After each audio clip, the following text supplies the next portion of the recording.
Hi guys, Steve from Vintage Classics. Today I'm actually doing from my living room. The wife's at work, so I can get away with it today. Otherwise I'd be downstairs. Now I just wanted to show you a few cards. I picked out some 72, they're all baseball today. Some 72 baseball and some other ones that are just a little mixed bag. Give you something to look at. Hope everybody had a good weekend. My wife and I were up in New Hampshire closing up the camper up in Hampton Falls with our really good friends, Tony and Pam Adamski.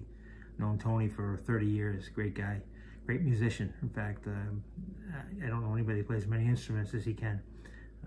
I should probably have him make a song for the background or the introduction for my videos. Maybe I'll put that on my list to talk to him. So Tony, if you're watching this, I'll be talking to you. We're gonna start off with just a handful of different ones. In fact, before I do that, I'll even show you. I just ordered this the other day. It's the book was actually put together, and it's not new by any means. It was written in 2004. It's the Warman's Baseball Card Field Guide.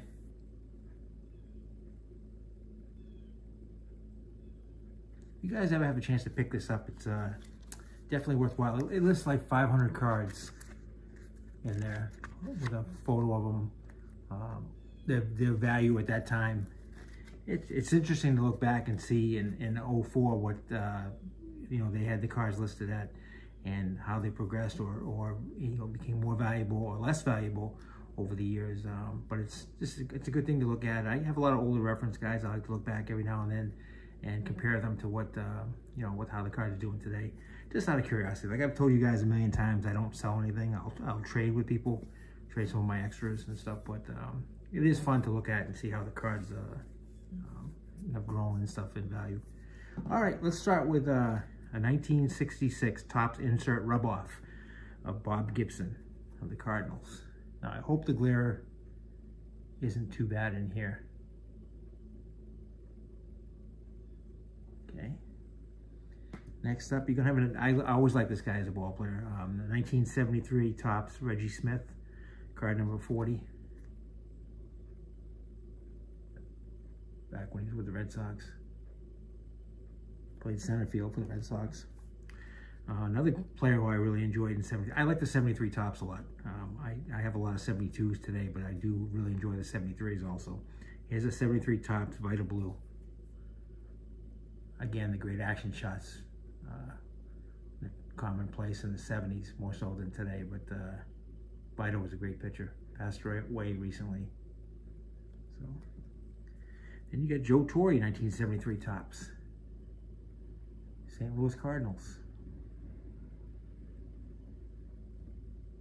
You might hear some cars going by the street here that you don't normally hear in my videos because my room is downstairs, so it's a little bit more private. Back you can see the cat over my shoulder. We have a dog and a cat.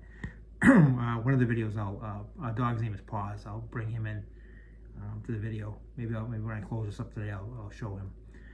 Next, you can't have a video without having the Spaceman. 1979 Topps Bill Lee.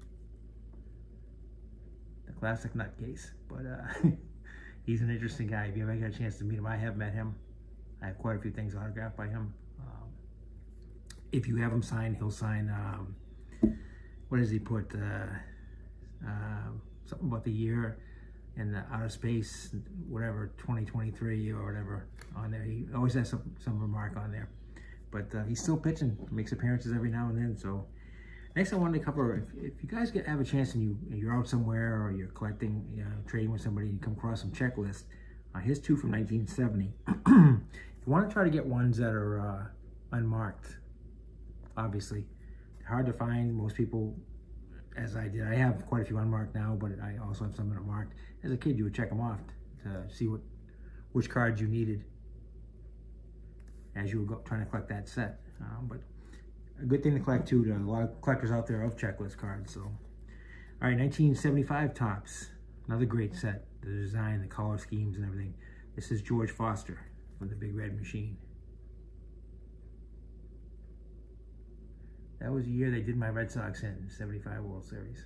Great World Series. In my opinion, the greatest World Series of all time. It had so many plays in there. All right. Next up, you got the Los Angeles Dodgers, a manager, Walter Austin, 1974 Topps. of Fame manager. Another 74 manager. Everybody knows this guy. Texas Rangers manager, Billy Martin. Billy's probably been hired, was probably hired and fired more than anybody in any occupation in the United States. That guy, he was always, George Steinbrenner was always hiring him, firing him. Heck, one time he even fired him, and Billy in the press conference says, "You can't fire me, you haven't even hired me yet." So, but Billy Martin was a colorful character. A good manager and a good baseball guy. Next up is the 1975 Topps, Ray Fosse. I'm actually putting a book together of catcher's cards when they're squatting down like this. I've always loved that pose. Ray Fosse was the guy that Pete Rose ran over at the plate in the All-Star game and actually injured his shoulder pretty bad. In fact, Ray Fosse was never really the same after that. Next up, this guy, every time I went to a game, it seems like with my dad when I was a kid, Doc Medich was pitching, whether it be Yankees or Texas Rangers or whatever. But Doc was a good pitcher. This is 74 Topps action shot, as you can see. I heard, I don't know if it's true, but I heard that one time, you know, Doc Medich was actually an actual doctor. He had his medical degree, hence why he has that nickname. He actually saved a fan in the stands, I guess. I don't know what year or what game or whatever, but I did hear that story, so that's Doc Medich. Next is a local guy. I live in Somerset, Massachusetts. This is Jerry Remy. This is Jerry Remy's hometown. He went to high school here. It's 1977. Jerry's a local legend around here. Unfortunately, passed away last year. Used to have a restaurant chain called called Remy's.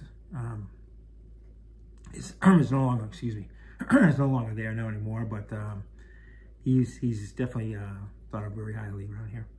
Next is a tragic story. Lyman Bostock from the Twins, 77 also, died. Somebody accidentally shot him, mistakenly took him for another guy, who I guess was messing around with somebody's wife, and Lyman got shot and killed. But he would have been a good ball player, I think, based on the very short time span he did have in the big leagues.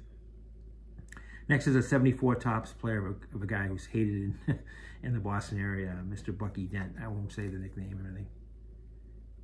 Try to keep this a family channel for the kids and everything. But Bucky Dent is not well liked ever since that 1978 playoff game. Next is a big power guy. This is a 59 Topps, Ted Kluszewski. Talk about a guy, most of the time he had shirts with cut-off sleeves, big arms, big Polish guy, strong forearms, and really could hammer that ball. I've got a few of his cards. Next is a 1970 Topps. This guy's 5'4", but boy, he could play shortstop, Freddie Patek. Most people more commonly would remember him with the Royals. He's pictured with the Pirates. That's who he came up with.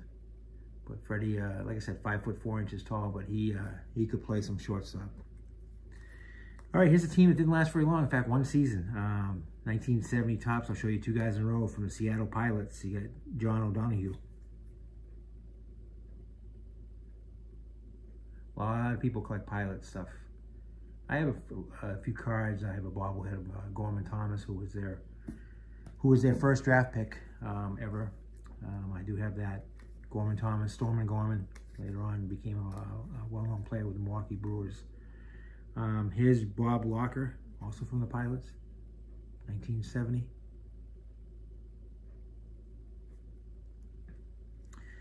Also 1970 Topps from the Lumber Gang from the Pittsburgh Pirates, Al Oliver.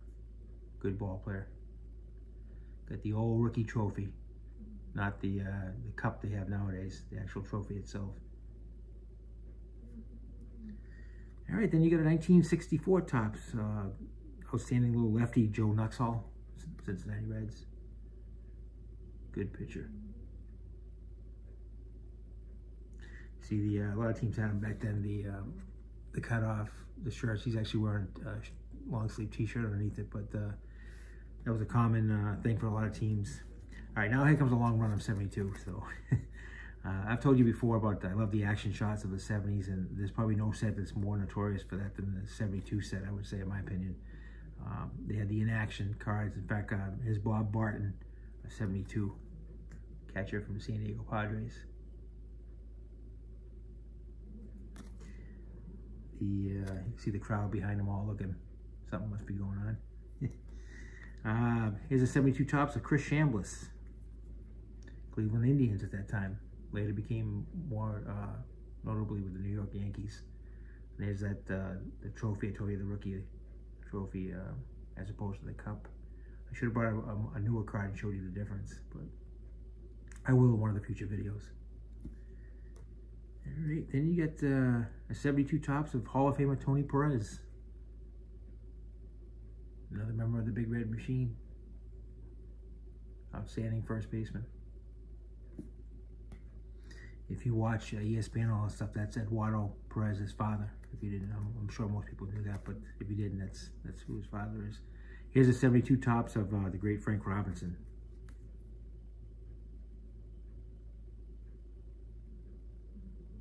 Frank was a great player. 1972 Topps, Tim McCarver. Good catcher. A lot of people will remember him for his commentating on baseball games, World Series games, especially with Joe Buck and everything. Then you got a 1972 Topps, 71 playoffs, Orioles, the champions. It says Brooks Robinson getting ready to be congratulated by Mark Belanger, the shortstop. There's Brooks. Picture from the 71 World Series. Then you get Ron Bryant in action from the Giants.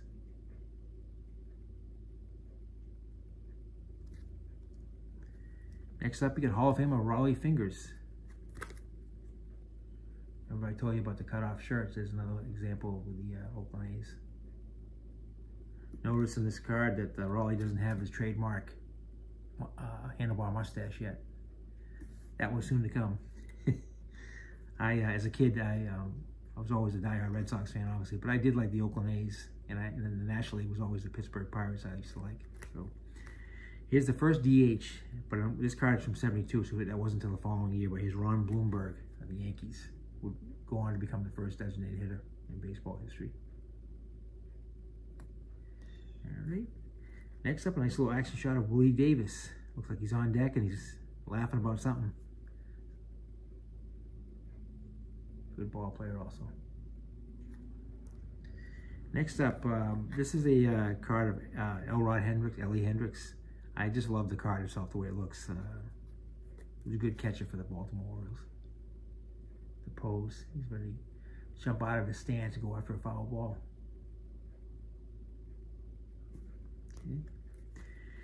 Next is from the Oakland Athletics, Bert Campaneris, shortstop. Campy.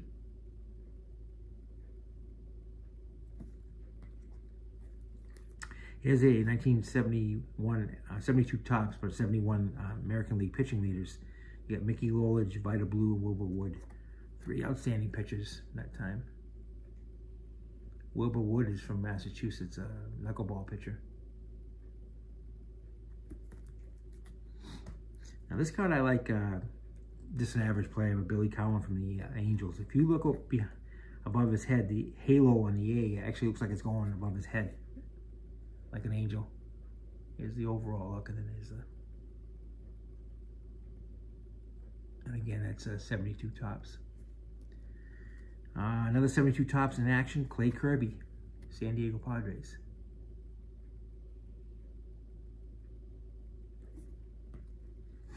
Uh, 72 Topps, Tug McGraw, Tim McGraw, that's his son. Yes, that's Tim McGraw, the country singer's father, Tug McGraw, who passed away many years ago at a young age. Good relief pitcher. Then you got a 72 Topps of Dave King Kong Kingman. That's his rookie card. Never had much of a batting average, but boy, he could hit home runs, and when he hit them, there was no question that it was gone.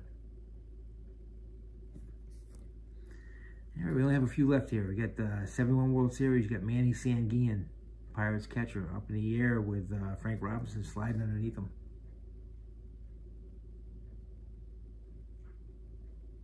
Nice action shot.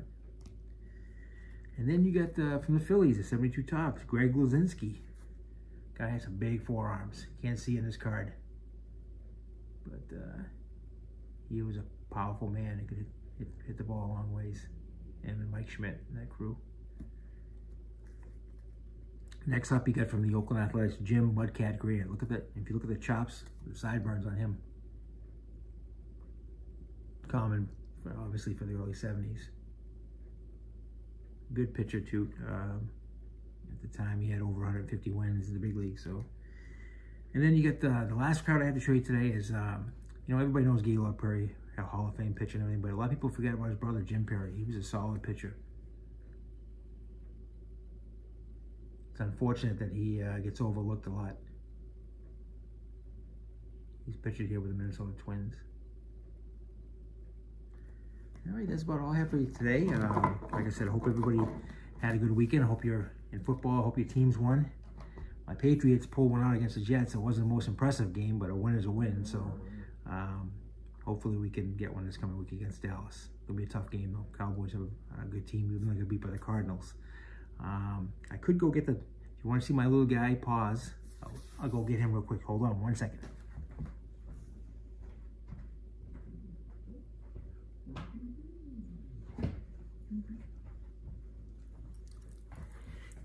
And this is my little guy, Paws. He's my my little helper. He's always with me all the time. So, you collect baseball cards too, right? His idea of collecting them is the ones that fall on the ground. If I accidentally drop one, good luck getting it back. So, but I hope everybody has had a good time enjoying watching this video. I'll make another one next week. Until then, keep on collecting and have a great day. Have a great week. Take care and thank you for watching. Bye.